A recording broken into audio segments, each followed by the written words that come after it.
In 2004, 2005, I had the honor of being president of the Yakima Rotary Club, and that was another centennial for Rotary. It happened on the 23rd of February in 2005 that the 100th birthday of the first Rotary Club was celebrated worldwide, and on that date, Yakima Mayor Paul George and the City Council declared that to be Rotary International's birthday.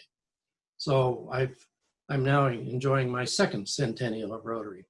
I remember during my first meeting of that year, recalling something I had heard a speaker say at the President-elect's training seminar that I had attended earlier in the year. Past Rotary International President Cliff Docterman said, there's the Rotary President's prayer, and the prayer goes like this: please God, don't let the club fall apart during my year. And I think we all sort of think that as we go into our year, but I certainly had a great year. It didn't fall apart. We had lots of wonderful speakers, including Helen Thayer, who just spoke to our club recently, past Rotary International President Rick King, the president of Central Washington University, Geraldine McIntyre, and our own Bob Schultz did an absolutely great program on the anniversary of D-Day. During that year, we built 2 habitat houses, one for a family with a disabled child, and we had to make some special accommodations in that house for that child.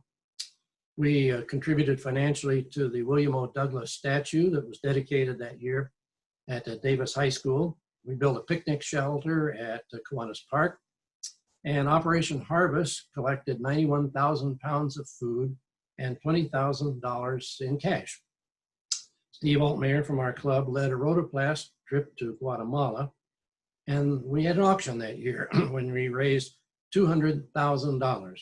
And something else that was notable that year is there were 2 members elected to our board, to the board of our club, who went on to become illustrious members, and they were Jennifer Bleasner and Eric Silvers, who both became board members in that particular year. During this year, a group of members of our club and I decided that this location on Yakima Avenue would be an absolutely perfect place to put up a sign that says Rotary meets Thursday at the Convention Center, because there aren't any signs like that around town. So a committee, including Rod Nipper, started working on the project, but we discovered this piece of property doesn't belong to the city, or did not belong to the city. And so there's a long story involved in how we got this particular project done. But instead of just a "Where Rotary Meets" sign, it kind of got out of hand. So first of all, we brought some heavy equipment into that particular site. We added some fill dirt. We brought in some more heavy equipment, bringing in big basalt columns and stones, and put them in place. We got involvement from the members of the other 2 Rotary clubs to come over and do some digging to help us put in an irrigation system.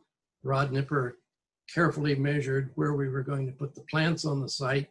And on a Saturday morning, a bunch of Rotarians and their families came in and finished landscaping it. And when it was all over, we had this beautiful "Welcome to Yakima" sign. As it turns out, we still don't have a "Where Rotary Meets" on Thursday. During my year, my alma mater, the University of Illinois, had an absolutely remarkable basketball season. All year long, the Fighting Illini were highly ranked and many times in first place in the nation. And I was fairly subtle in my mention of that at Rotary Club, maybe 5 or 6 times at every meeting. I occasionally managed to wear something orange and celebrated the Fighting Illini. I was getting a little tired of hearing about the Cougars and the Huskies all the time, and the Big Ten wasn't getting their time. So I managed to take advantage of the one year that my team actually did well. So I'll wrap up my year as Rotary president by saying, go Illini, go Illini.